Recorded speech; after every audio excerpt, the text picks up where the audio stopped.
Hello students, welcome to Only IAS. यहाँ मैं आपको बताऊंगा ऐसी वो बिग मिस्टेक्स जो आप करते हो एज एन एस्पिरेंट। अब मैं मान के चलता हूँ कि बच्चा 2023 की तैयारी करने की कोशिश कर रहा है, उसके पास कम से कम नहीं तो 1 साल का टाइम है यहाँ पर तैयारी करने के लिए। और आप में से पक्का वो स्टूडेंट जो तैयारी कर रहे हैं 2023 की, ये गलती करने वाले हैं। प्लीज इन गलतियों को नहीं करना। सबसे पहली मिस्टेक है लैक ऑफ रिलेशनशिप मैनेजमेंट।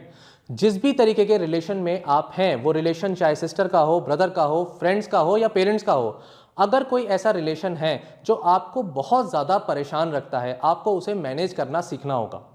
आप किसी तरीके के ऐसे रिलेशन में भी नहीं रह सकते जो आपको इतना मेंटल स्ट्रेस दे कि आप तैयारी नहीं कर सकते।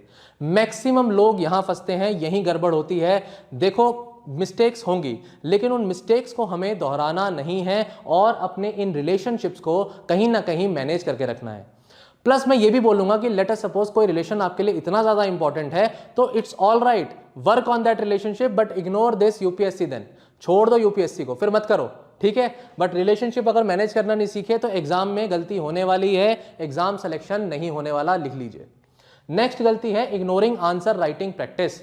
आंसर राइटिंग एक बहुत ही बड़ा इंटीग्रल पार्ट है यूपीएससी का। हमें किसी भी स्टेज पर हम हैं, हमें आंसर राइटिंग को छोड़ना नहीं है। आप ये गलती करने वाले हैं, मैं अभी से बता रहा हूं। लंबा समय है आपके पास, 23 की प्रिपरेशन आप करते हैं, आज से अभी से आंसर राइटिंग पर जोर देना शुरू कर दीजिए। रीडिंग रीडिंग रीडिंग ऐसा करने से सिलेक्शन नहीं होगा। शायद प्रीलिम्स निकल जाए बट मेंस में फिर फंस जाओगे, क्या फायदा, ठीक है। तीसरी गलती जो आप करने वाले हो, अपनी हेल्थ और एक्सरसाइज का इग्नोर करना।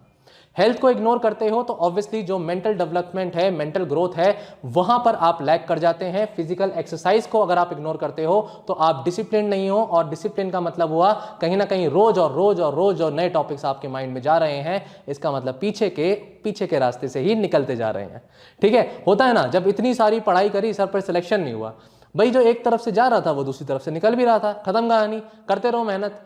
एक्सरसाइज आती है तो बॉडी में क्या रहता है, हमारा जो हार्मोनल लेवल है, एनर्जी लेवल है, ये सब बैलेंस रहता है। डाइट का इसमें बहुत बड़ा रोल है। अच्छी डाइट अगर आप नहीं लेते, बैलेंस डाइट आप नहीं लेते, तो भी आप कहीं ना कहीं अपने एग्जाम में अपने लक्ष्य से पीछे होते जा रहे हैं, मान लीजिए इस बात को।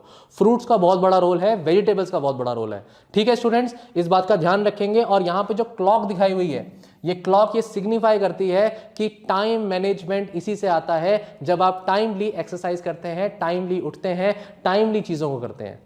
उठने का टाइम मैंने बोला सही समय पे उठना। सही समय मॉर्निंग का हो सकता है किसी के लिए नाइट का हो सकता है, इट डजंट मैटर। मैं ये नहीं कहता सुबह 6 बजे ही उठना है, लेकिन जब भी उठना है टाइम से उठना है, डिसिप्लिन में रहना है, कहीं भी इनडिसिप्लिन्ड लाइफ नहीं जीनी।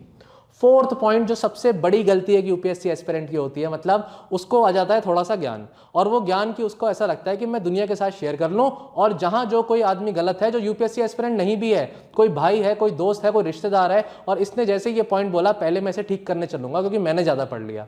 अब पढ़ गए तुम रिलीजियस और पॉलिटिकल आर्ग्यूमेंट्स में, अपने घर वालों के साथ, अपने दोस्तों के साथ, अपने रिश्तेदारों के साथ चाय की चर्चा पे खड़े होकर ये शुरू कर दिया कि तू सही और मैं सही। कोई फर्क नहीं पड़ता इस बात से कि तुम सही हो या नहीं हो, फर्क सिर्फ इस बात से पड़ता है कि तुम्हारा टाइम चला गया इस चक्कर में और तुम्हारा सिलेक्शन रुक गया। Please ignore any kind of political और debate with respect to religious matters, particularly if you are a UPSC aspirant. Do not waste your time in this. मैं ये नहीं कहता कि यहां से कुछ सीखने को नहीं मिलेगा, हेल्दी डिस्कशंस हमेशा वेलकम होते हैं, लेकिन देख के सोच समझ के इस चॉइस को ध्यान में रखना कि ऐसे यस और नो और तू और मैं, तू सही मैं गलत, इस आर्ग्यूमेंट में मत पड़ जाना। पर्टिकुलरली हिस्ट्री को लेकर के तो लोगों ने ऐसा हो गया है कि वो सही वो गलत, वो गलत वो सही। You are not aware of anything else, but आप प्रेजेंट को जानते हो। पीछे की किताबें हैं जो आपके टेक्स्ट और बुक की सिलेबस की पार्ट है, उसको अच्छे से फोकस में रखिए और एग्जाम दीजिए, सिलेक्शन लीजिए, ठीक है स्टूडेंट्स।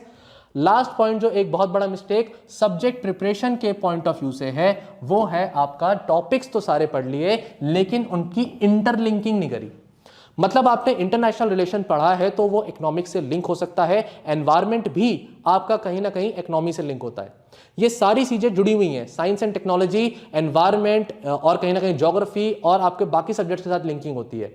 ऐसे जब टॉपिक्स की इंटरलिंकिंग होती है तो होलिस्टिक आंसर लिखा जाता है। अब से आप पढ़ाई अपनी शुरू कर रहे हैं तो इस चीज का ध्यान रखेंगे।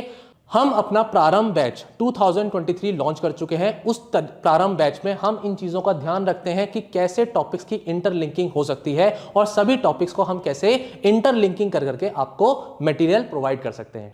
ठीक है स्टूडेंट्स, तो अब इन 5 गलतियों को कोई भी स्टूडेंट कहीं ना कहीं रिपीट नहीं करेगा। अगर होने वाली हैं ऐसी गलतियां तो अभी से अलर्ट आ जाना चाहिए अपने माइंड में कि आने वाला 1 साल मेरी लाइफ का ऐसा जाएगा कि मैं इस अटेम्प्ट में, चाहे पहली बार क्यों ना अटेम्प्ट दे रहा हूं यूपीएससी का, I will sail through this exam and get selected. Okay students, best wishes, thank you so much.